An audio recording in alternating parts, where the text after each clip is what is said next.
Padayon ang search and rescue operation sa Philippine Coast Guard sa mga pasaherong sakay sa nasunog nga MV Mercraft 2 pasado las 5 kaganyang buntag samtang naglawig kini gikan sa Pulilio Island paingon sa Balot Island, Barangay Kawayan, Riel, Quezon. Sumala sa Philippine Coast Guard sakay sa nasunog nga ruro ang 124 ka mga pasahero ug napulo ka mga crew. As of 11 AM kaganiha, 120 ka mga pasahero na ang natalang na rescue sa PCG. Diin 23 niini ang angol, 3 ang critical, 7 ang patay nga gilangkuban sa 5 ka babae ug 2 ka lalaki, samtang 4 pa ka tawo ang missing sa insidente. Daling gipangdala sa ospital ang mga naluwas sa nasunog nga pampasaherong barko. Sumala sa PCG Command Center, gama sa fiberglass ang naisgutang fast craft vessel. Subay sa investigasyon, nahitabo ang insidente sa dihang naan na ang ruro sa gilayon nga 1,000 kayarda gikan sa Port of Real.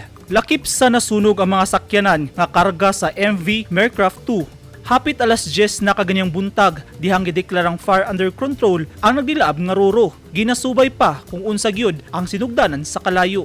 Eugene Hinutan, Newsline Philippines. Stay safe.